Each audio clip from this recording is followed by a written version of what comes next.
Cook Burgess. It's not just property, it's personal.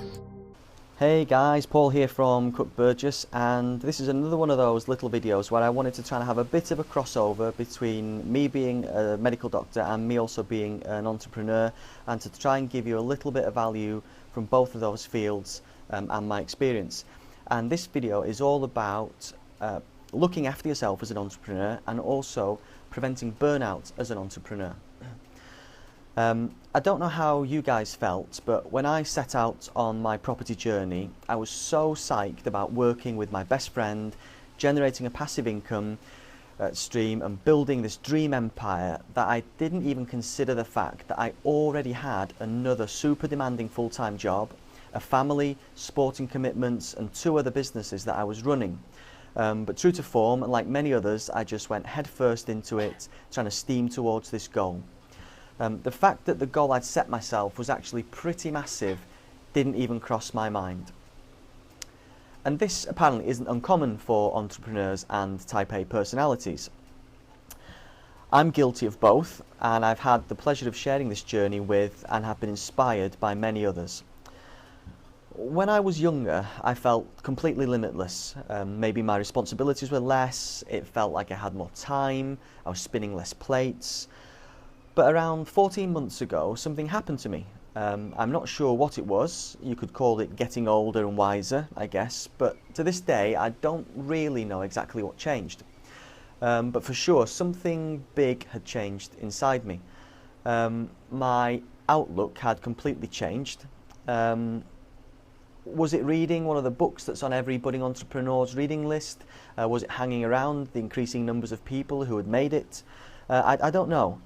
Simon Zucchi's mastermind program was definitely one thing that had a huge impact on how and in what way I was going to move forward with my life. And looking back now, my property journey has actually had more to do with personal development than it has with bricks and mortar. Along the way, meeting people who had walked the walk before me, reading their books, and looking inwards definitely has changed me. I almost feel like there's been some kind of realignment inside me. I don't know if this makes sense to you guys, but it's something that I've never experienced before. One thing I did get far too close to along this crazy journey, however, was burnout. Define it how you will, but to me, burnout is doing something every day that's not sustainable in the long term, and it's going to be detrimental to your entire being and to those closest to you. Everybody's got their limit. Mine may be well below the level that some of you guys are working to out there, but everybody's got one. And it's pretty scary when one day you catch sight of it. So what I want to share with you today, what I want to share is when I caught sight of my limits, I made some changes. Not huge changes, but I made some positive life changes to redress the balance, because I realised that in order to perform at the level I needed to, I was going to need to take care of myself.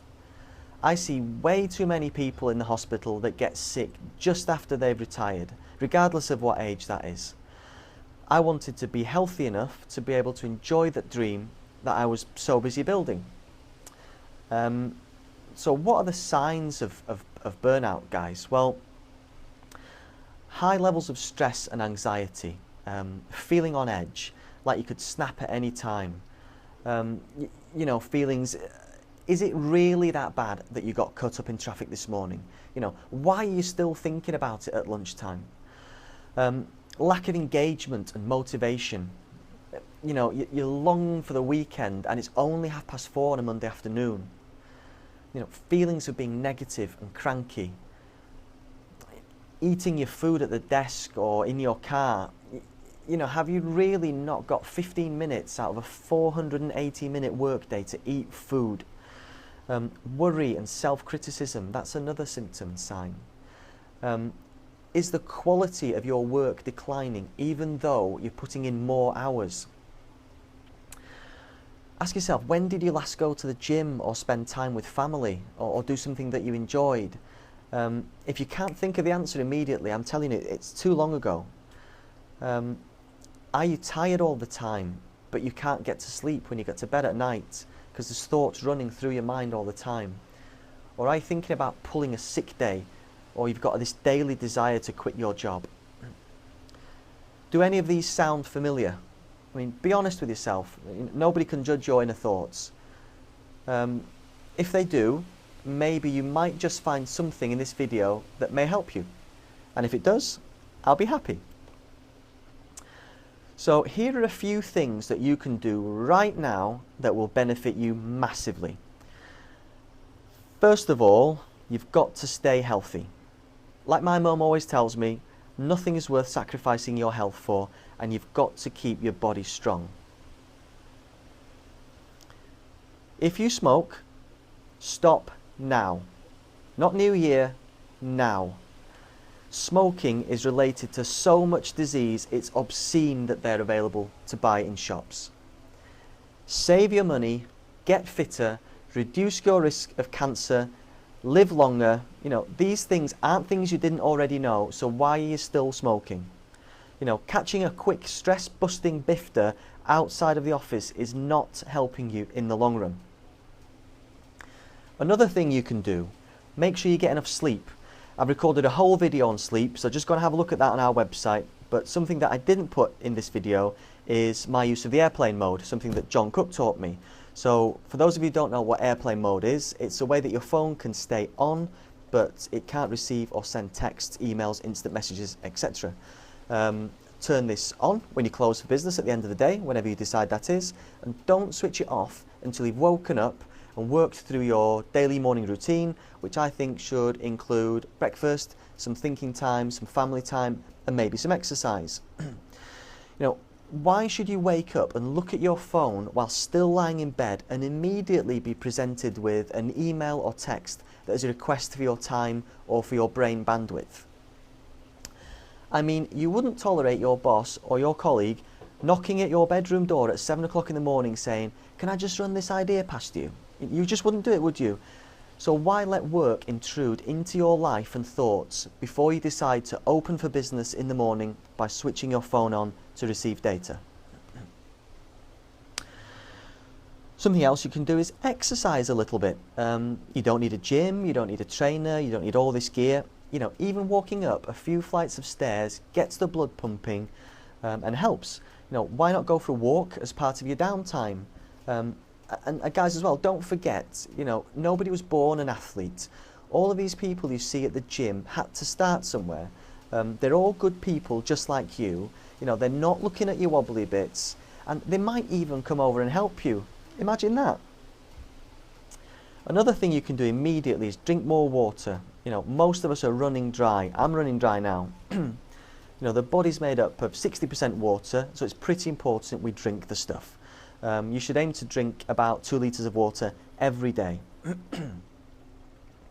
You should also try and eat well. You know, fast food and even convenience food and eating out is full of salt and fat. Think of your body as a machine. I mean, you're a machine. If you put rubbish fuel in it, you're going to feel tired, you're going to feel sluggish, and you're probably going to feel hungry 30 minutes to an hour after you've eaten it. Also, make sure you get enough rest. I mean, society makes us guilty for resting these days, doesn't it? I mean, you want to be successful, you've got to work, you've got to hustle, you've got to grind harder than the next guy. You know, who gets into the office first? Who leaves last? It's all a big competition on time. But there's got to be a balance. Work and rest, they're part of the same cycle. Get this balance right and you'll feel positive forward momentum. Meditation's another thing that you could start doing immediately. This is a great way to relieve stress.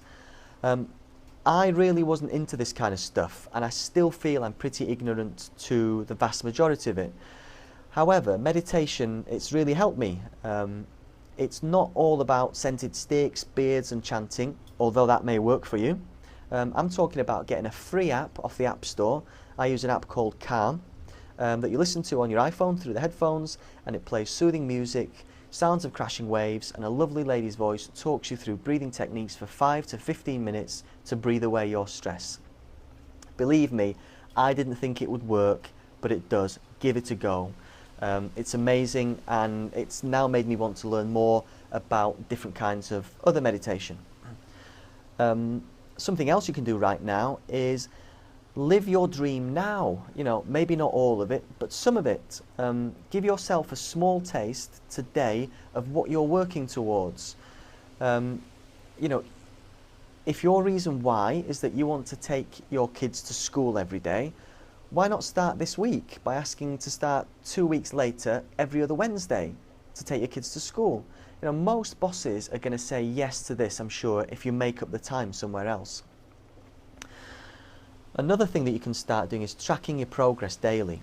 This way you can find out early on if you're drifting off course, because it's so much easier to handle some negative feedback early on rather than a crushing project failure at the end of your timeline. Another thing that you could try to do is to try and manage your own time. See if your boss will let you have more control over your tasks, projects and deadlines. What's to say that they won't think it's a great idea, you taking care of this stuff, because you might be taking work off their to-do list in actually managing you. Try using to-do lists. I've said before, I use Wunderlist. I'm a great fan of it. Set yourself short, medium and long-term goals.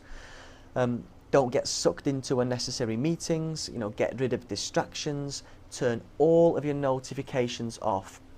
All these pings, dings, bell noises that I hear coming from people's phones. This really is the soundtrack to poor productivity. Have set times to read and respond to email. Think of it as post. It comes maybe once or twice a day, not every 2 minutes distracting you. Another thing you can do is ask yourself constantly, is what I'm doing right now moving me towards my goal? If it's not, then ask yourself, why are you still doing it? You know, procrastination will not get you closer to your goals. Another thing to do, break your project into little bite-sized chunks and then think, can anybody else have a couple of these chunks off me even? You know, what could you delegate? What could you leverage? Stop being a perfectionist. You know, 80% perfect is probably good enough for most things. I'm guilty of being both a creator and a perfectionist, which I feel is a massive curse at times. But every time I start to get stressed that something isn't perfect, I just remind myself of Sir Dave Brailsford's quote and I repeat it out loud in my head. Forget about perfection, focus on progression and compound the improvement. Look at where that took Team Sky. Another thing to do is to give yourself some downtime every day. Switch your phone off for 30 minutes, step out of the office, get away from people and the hustle and bustle of life and just breathe. You know, remove all these external stimulants and do it without feeling guilty. You know, ask yourself, what really can't wait 30 minutes? There's not much, is there? Another thing, be happy. Think positive thoughts. Turn the news off. It's the saddest program on TV. Try and see the good in things. And ask yourself, you know, okay, that was a bit shit, but could any good come from it? You know, take those rose-tinted glasses out with you everywhere that you go. Another thing you can do is maybe start writing a journal. Take 5 minutes at the end of every day to ask yourself 3 questions. Those 3 questions should be: 1, what did I do today that gave me energy and made me happy? Number 2, what took positive energy away from me? And the third question is, what can I do tomorrow to give me a little bit more of 1 and a little bit less of 2? Have belief in your own ability. You know, tell yourself that you can do this. People with high level of self-belief have been shown to experience less stress in challenging situations. Another thing to try is to try and have some form of creative outlet. Your job may allow this, but if it doesn't, then find a way at home or as a hobby to indulge your creativity. It might be singing in the shower, or it might be pleasure out of cooking beautiful, healthy, beautiful meals for yourself. You know, you don't need to open an art gallery tomorrow to express your creativity. It's just small changes every day that we're looking for here. Another big one you can start doing immediately is learning to say no. You know, society's got this whole 24/7, everything needs to happen right now attitude. We've also been brought up to be courteous and to be helpful. You know, somebody says to us, "Can I ask you a favour?" And we say yes, even before we know what that favour is. You know, it's okay to say no. If you're burning out because you've already can't cope with your to-do list, then why on earth would you say yes to another demand on your time?